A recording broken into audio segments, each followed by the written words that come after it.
Hey, sorry, that's not my department. If you are sensitive to visual vandalism, this list here is certainly not for you. However, if you have an open mind and believe in the concept of artistic freedom, you have every reason to be amazed by this list. The best thing about biopunk movies is the fact that they can be bizarre and beautiful both at the same time. In fact, some of them are even what one would like to address as ahead of their time, having introduced the viewers to new content and thereby challenging the standard filmmaking techniques. It is also true that biopunk movies have consistently made our fears seem way larger than life. And in today's video, we'll be exploring 20 of the most disturbingly mind-bending biopunk films that are still capable of sending shivers down our spines. You may want to keep the lights on for this one. But before we get into our explanation, we do have one very small request. If you enjoy our content, then please support us by subscribing to our channel. This is a small click for you, but for us, it means a lot. Thank you. Now, let's begin.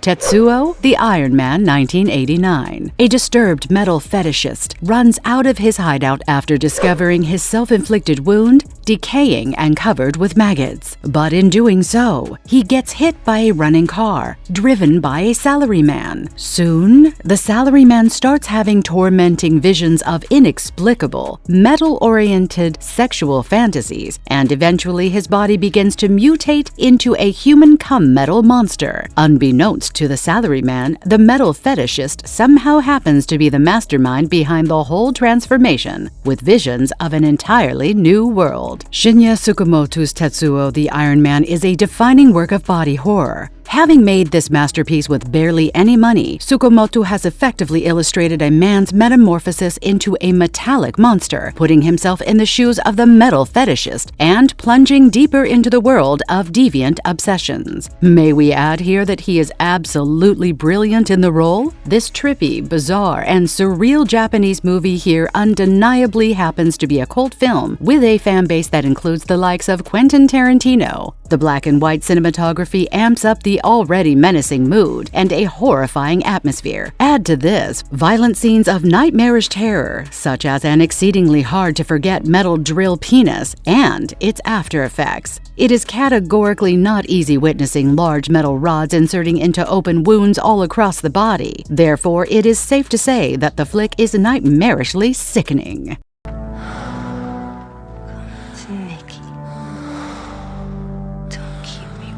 Videodrome 1983. Max Wren is the president of a trashy TV channel always looking for newer, edgier content to catch his viewers' attention. Eventually, Wren stumbles upon a plotless show with anonymous victims being violently tortured and ultimately murdered. With the hopes of having his channel gain traction and more viewers, Wren airs the show on his network. However, with his girlfriend auditioning for the same show and never coming back, Wren begins to probe deeper into the matter and, to his horror, discovers that he can no longer differentiate between what is reality and what is fiction. David Cronenberg's Videodrome is most certainly not for the faint of heart. Also, when you have Oscar winner Rick Baker as the special makeup effects designer in the movie, you know the flick is bound to feature some of the most imaginative body horrors. Our top pick has to be Wren pulling a gun from his gut, and there is just no denying that. Add to this a moment of appreciation for veteran actor James Wood. The guy is brilliant and so convincing here. Coming to the storyline, it is very direct. Cronenberg has shed light on our unhealthy consumption of visual media and put it all out there, making Videodrome a surreal experience and a mind-bending psychological thriller. It is one of Cronenberg's finest and a must-see.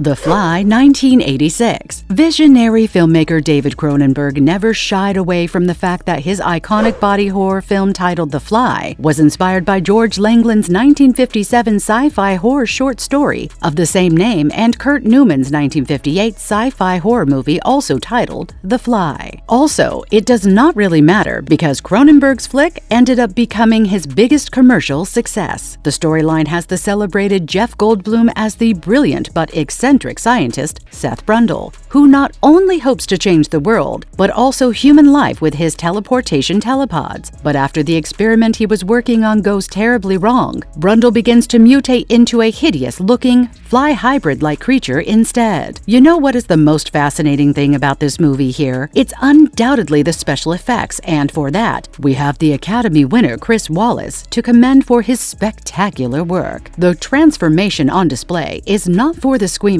Forget the scores on Brundle's body or his fingernails coming off for that matter. Brundle's new way of eating, which is basically breaking down solid food by vomiting digestive enzymes and then sucking up whatever remains of the food, is absolutely sickening. Goldblum is phenomenal here, and this can easily be categorized as one of his best performances in his career. The Fly, as a movie, has depth, gravity, and maturity to an otherwise gripping storyline. Call yourself a Cronenberg aficionado and still haven't watched the film? You know you have to now.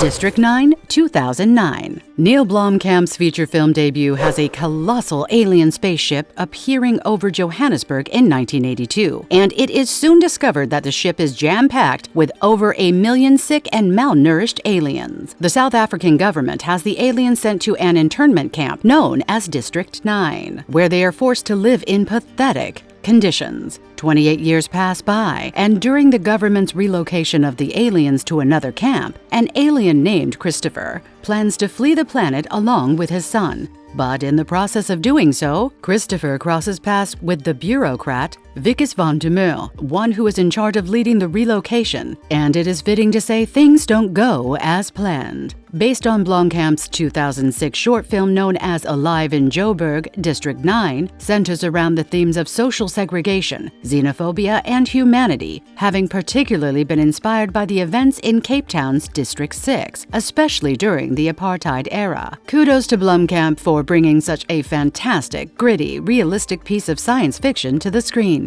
The movie is what one would like to address as a visual masterwork, one that is technically brilliant to the top-notch CGI on display. District 9 is an entertaining sci-fi classic, given that it has all the biopunk elements in the right place and proportion. There's action, there's imagination, and it is cheekily political. The movie works on so many different levels, making it one of the best science fiction flicks of the 2000s.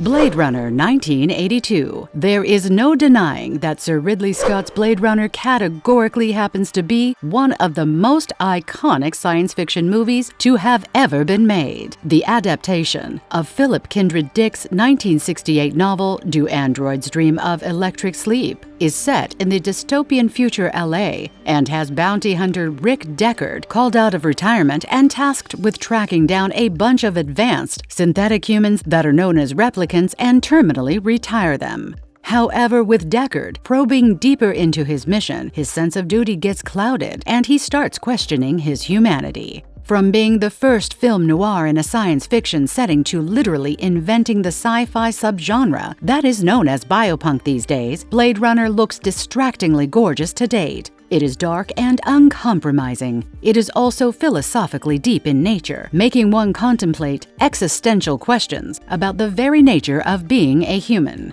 The visual imagery, complemented by a bittersweet musical score by Vangelis, and the extraordinary attention to detail makes Blade Runner a timeless experience. In case you haven't watched this groundbreaking masterwork of Scott, and we seriously doubt if there are any who still haven't, we suggest you do that right away and get absolutely immersed in the atmospheric frame of the movie. Elysium, 2013. Neil Blomkamp's second directorial effort starring Matt Damon, Jodie Foster, and Sharlto Copley in leading roles is set in the year 2154. The wealthy and powerful reside in the elusive paradise of the luxurious artificial world known as Elysium, which is basically an orbiting space station right outside Earth's atmosphere. The rich have access to cutting-edge medical technology, but back on the surface of Earth, the rest are seen living in poverty, crime, and disease. This brings us to Damon's Max DaCosta, who is hell-bent on going to Elysium, even if that means going to extreme lengths in the hopes of bringing equality to the polarized social classes. Blomkamp's Elysium is visually gorgeous, and Trench Pollock deserves a special mention for his work on cinematography in this movie. The key themes revolve around highlighting the problems of social and economic inequality, overpopulation, work exploitation, immigration, and let's not disregard the justice system here. Don't make the mistake of comparing Blomkamp's District 9 with Elysium. What you are looking at is different, and may we add, a frightening impression of the future of humanity. Add to this the hard-hitting, explosive action scenes which will blow your mind away. If you call yourself an avid fan of true science fiction and have an open mind, the superlative slice of sci-fi action will give you every reason to like it. Death to the demon, Yevgeny Nourish! Existence 1999. Directed, written as well as produced by David Cronenberg, Existence takes place in the near future, where biotechnological virtual reality game consoles have taken over the electronic ones. The storyline has a world-renowned game designer who suddenly finds herself targeted by assassins while playing a virtual reality game that she created in the first place. Soon, reality gets blurred, fantasy takes over, and turns into a complete nightmare. Well, when you have a tagline that says, play it, live it, kill for it, and the plotline comes from the brilliant mind of Cronenberg, you know for a fact that you will be left dizzy and without words. Given that the film has metamorphs within metamorphs, it is advisable not to look for logical explanations, especially with the manner in which things unfold. In fact, it is better to watch this existentially warping story with a clear mind. There are gracious amounts of violence and carnage on display, plenty of sequences to send chills down your spine. Cronenberg deliberately maintains a dark tone throughout the runtime of 97 minutes and makes his audience question reality. Existence was conclusively way ahead of its time, and maybe rewatching the movie in 2023 will make a lot more sense than it did back then. You now have 15 seconds to comply. RoboCop 1987. Backed by a screenplay by Edward Neumeier and Michael Miner, the events of Paul Verhoeven's science fiction action movie are set in the near future in the crime-ridden city of Detroit. While pursuing a criminal gang, police officer Alex Murphy gets killed in the line of duty. The mega-corporation Omni Consumer Products later revives him as the cyborg law enforcer, RoboCop, one that is programmed to protect the innocent, uphold the law, and serve the public trust. With no memory of his former life, RoboCop does what he is meant to do, but upon learning of the corporation's sinister agenda, he turns on his creators while attempting to rediscover his human side. It has been 36 years since RoboCop was released, and to date, it stands as a classic sci-fi packed with just the right proportions of humor, action, gore, and satire. Verhoeven whips up a brilliant piece of cinema, giving depth to every character, twists and turns in the plot, and some very impressive special effects.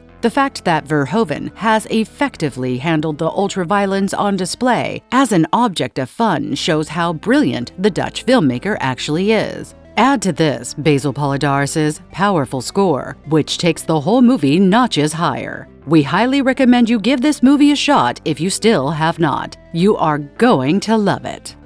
Gataka 1997. Andrew Niccol made his directorial debut with Gataka, the events of which take place in a future society. In this not-too-distant future, eugenics has become dominant, and we find society categorized into valids and invalids. Those conceived naturally are known as invalids, and the ones genetically created are known as valids. The main storyline focuses on Vincent Freeman, who was conceived naturally, struggling to overcome genetic discrimination and going to extreme lengths so as to pursue his lifelong dream of going into space. Backed by a powerful screenplay by Nickel, Gataka takes the allusion to bioengineering quite seriously. It would not be fitting to classify the movie here as a typical science fiction film. Given the themes and ethical questions explored in the movie, the neo-noir vibes, cinematographer Sławomir Idziak's selection of colors and the resulting dreamlike frames, and let's not disregard the moving score by Michael Nyman, Gataka is an impressively constructed opus way ahead of its time.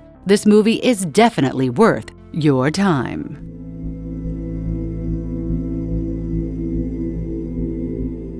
Antiviral, 2012. When you have a film that is directed by Cronenberg Jr., you know it is bound to be an interesting one and cannot be in any manner taken lightly. Antiviral has Sid March, an employee working for a clinic that buys viruses and other pathogens from 6 celebrities and injects them into clients, or should we say, obsessed fans, who would want nothing more than form a connection with their favorite idols, even if that meant experiencing their illness. Sid is often seen carrying out his shady side business by smuggling pathogens from the lab, using his own body as an incubator, and then selling them on the black market. However, with Sid intentionally infecting himself with the disease of the extremely popular Hannah Geist, one who also happens to be the clinic's exclusive celebrity, and Hannah dying from the unknown disease, Sid becomes the primary target for both collectors and maniacal fans. With a curiously fascinating narrative also by Brandon Cronenberg, Antiviral primarily stresses on the disturbing fixation that people have with superstars and the whole idea of sharing sickness and disease as a way of feeling connected physically with their icons shows how crafty and deft Brandon is, even as a first-timer. Brandon does not stop at how far one is willing to go to own a piece of their favorite celebrity. He takes things notches higher by expanding his storyline into celebrity meat markets.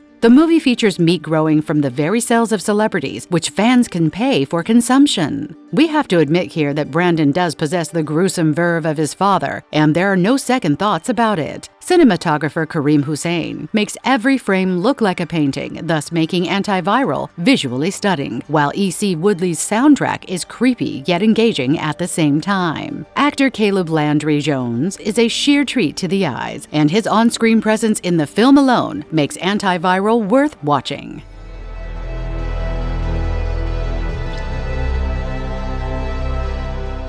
Upgrade, 2018. Leah Whannell's Upgrade has auto mechanic Gray Trace's world turned upside down after a terrible turn of events leaves him paralyzed from the neck down and also causes the death of his wife. Gray is eventually implanted with a high-tech computer chip known as the STEM, which bridges the gap between his brain and unresponsive limbs, allowing him to walk again. This gives Gray an opportunity to go after the ones who killed his wife and left him as a wheelchair-using quadriplegic. The storyline might make this cyberpunk action movie look like an overdone revenge flick, but trust us when we say Upgrade is much more than your average thriller. You know how Whannell is. He will make you believe that you know where the story is heading while he makes sure that the narrative delves into unexpected directions. Full credits to the intelligent script, the exciting build-up, the relenting pace, the sharp humor, some kick-ass fighting sequences, and a multitude of multi-layered twists which make this film feel fresh and creative both visually and narratively. Another great thing about Whannell is that he has resorted to using CGI only when it is absolutely required, despite having a futuristic world background. This surprisingly keeps the movie grounded.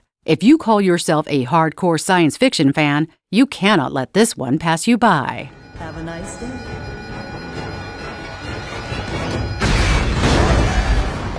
Repo Man, 2010. Miguel Sapochnik's Repo Man is a classic example of a case where the hunter becomes the hunted. Based on Eric Garcia's novel titled The Repossession Mambo, the storyline is set in a future where perfected biomechanical organs can be bought on credit. But if you happen to be a defaulter and for some reason you are unable or unwilling to pay, special agents known as Repo Men will be sent to repossess the organ and in turn kill the defaulters. The twist occurs when a Repo Man himself becomes a debtor and attempts his best not to suffer the same fate. This espionage thriller in a sci-fi setting is a gory satire packed with copious amounts of ultra-violence and guts in this case. Add to this absurd dark humor and great twists and turns that you will not see coming. Repo Man is worth its runtime because of Jude Law and Forrest Whitaker. And may we add here, it does take a little more work to understand the motivation behind these two characters. Also, there are some particular scenes featured that are most certainly not for the queasy, so don't tell us we didn't warn you. We also think you owe it to yourself to watch this flick, and please, give an open mind while you do so.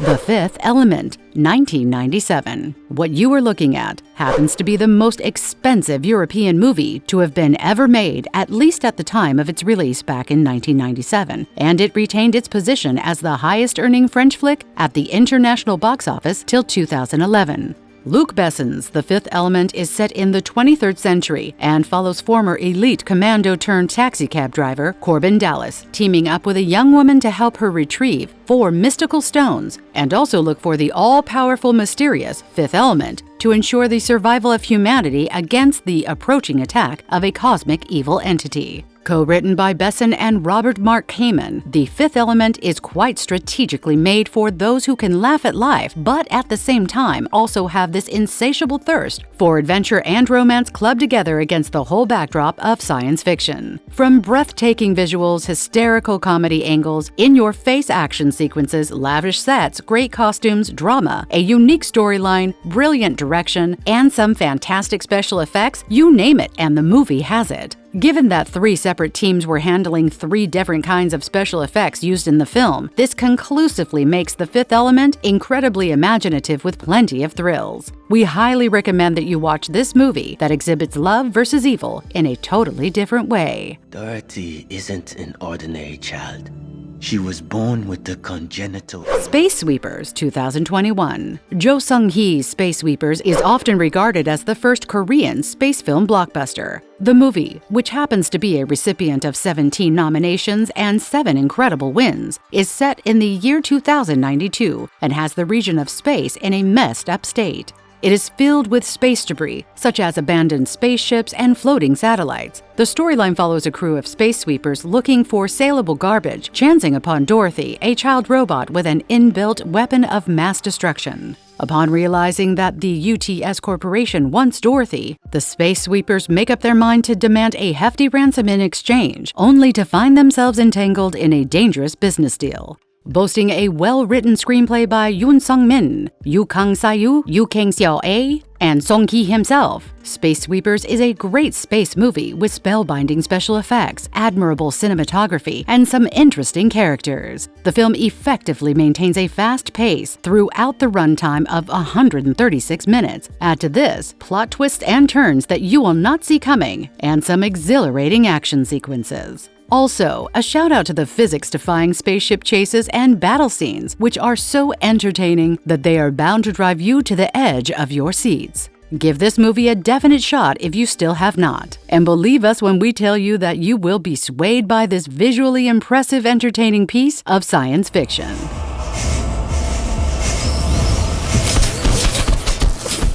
Vesper 2022. Christina Biozeit and Bruno Samper's Vesper, which was released in France as Vesper Chronicles, is set in a dystopian future and revolves around a young girl named Vesper, who is seen using her skilled biohacking abilities to fight for the possibility of having a future along with her paralyzed father. Written by Brian Clark, Biozeit and Samper, this science fiction movie is incredibly imaginative and also empowering, may we add, which makes it all the more visually very impressive. The story is well delivered. It is purely committed to the genre, and the post-apocalyptic Earth looks quite convincing, to be honest. Mind you, this isn't your typical blockbuster sci-fi fare. It is grounded and limited to a handful of locations. So if you're expecting pontificating magnificence, you won't get that. But having said that, the movie has its share of ingenious special effects works, which makes Vesper very atmospheric. Come to think of it, the director duo had invested 6 years in the movie, and it was a last-minute decision to have the film shot in English so as to gain more viewers. Despite the flick's bleak setting, Felixis Abrukauskas' cinematography work is spectacular. This smart sci-fi drama is worth considering as well as your time if you address yourself as true fans of haunting apocalyptic nightmares.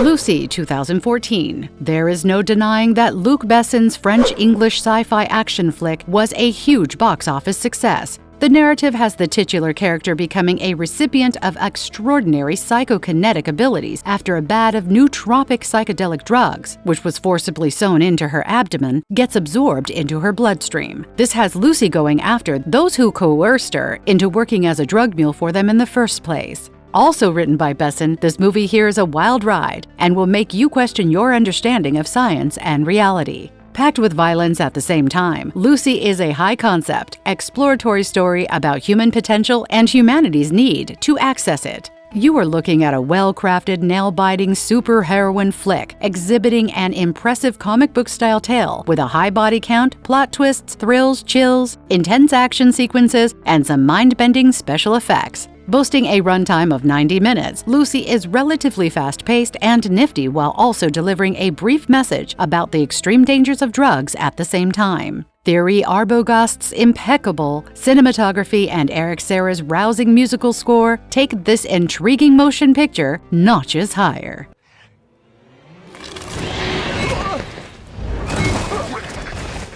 Splice, 2009. Vincenzo Natali's Splice has Clive Nicolai and Elsa Cast employed at the Nucleic Exchange Research and Development. They are genetic engineers who wish to be famous by splicing animal DNA. After creating 2 large vermiform creatures for medical purposes, they plan on making a revolutionary human-animal hybrid. However, with the senior management learning about it, they terminate their experiment, but the duo secretly carries ahead and develops a viable, prepubescent female creature whom they name Dren. Clive and Elsa have Dren move to a secluded farm and continue to raise her as their child. But with Dren entering adolescence, she starts exhibiting dangerous traits, and it eventually dawns on the couple that they have a serious threat to take care of. What you're looking at happens to be one of the highest-earning English-Canadian movies of 2010 that was nominated for the Best Sci-Fi Film at the 37th Saturn Awards, but it ended up losing to Christopher Nolan's Inception. You will be surprised to learn that the image of a mouse with a human ear on its back inspired Vincenzo Natali to make this movie.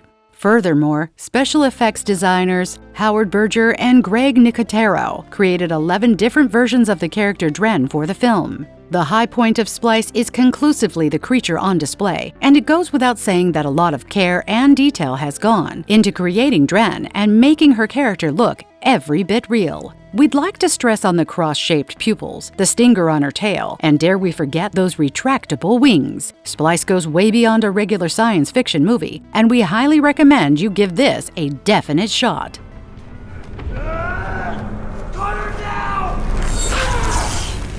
Code 8 2019. Jeff Chan's Code 8 is a feature-length version of the 2016 American-Canadian short sci-fi action movie also called Code 8. The storyline is set in a world where some humans are blessed with superpowers, but then again, these powered individuals live in poverty. Code 8 revolves around Connor, a man with superpowers who is made to embrace the life of a criminal so as to raise money and pay for his mother's treatment. Those who have seen this movie will agree with us when we tell you that the Code 8 does have an X-Men feel to it, but at the same time, it also exhibits a certain Neil Blomkamp vibe. Having said that, the film does have its own unique premise backed with a good story, solid cast, great acting, breathtaking cinematography, cool designs, and amazing visual effects, despite the movie being a low-budget production. Jeff Chan deserves a special mention for his solid directorial effort. He uncompromisingly delivers most of what the film promises against a dark, dystopian, near-alternate future backdrop. Do not miss out on this fresh take on the superhero genre that has been made with the utmost passion and intelligence. What the hell?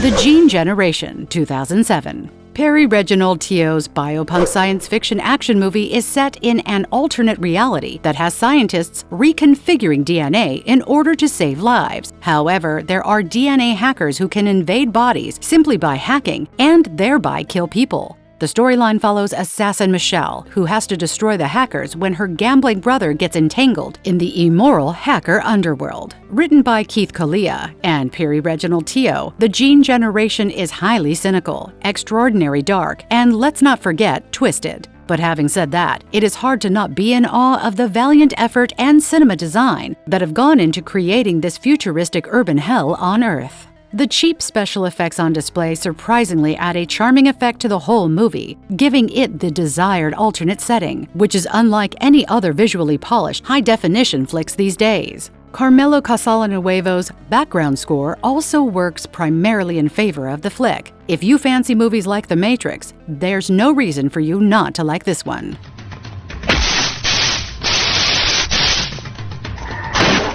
Cyborg Cop 1993. Sam Furstenberg's direct-to-video sci-fi action movie has former DEA agent Jack Ryan on a mission to save his brother after receiving an emergency message from him about the latter's team having been ambushed and trapped on the Caribbean island of St. Keith. Jack goes there to discover that his brother has been transformed into a cyborg programmed to kill. With a screenplay by Greg Latter, Cyborg Cop is a classic piece of B-movie fare with copious amounts of action and entertainment. Fuse this with cheesy effects, the cheesiest one-liners, and stupid script and sci-fi twist, there you have the most hilariously entertaining science fiction movie right before you. This film certainly tops the list of "it is so bad that it is so good" movie list. You can't miss this one. Marvelous verdict. Well, that is all for today, and with this, we finally come to the end of our video here. So which of the ones mentioned were you most intrigued by? And did your favorite movie make it to our list? We would love to know your thoughts in the comment section down below. Now, if you enjoy this video, then please do leave a thumbs up. Also, stay tuned with us as we promise to come back with more exciting content. Till then, goodbye and thanks for watching. Have a nice one.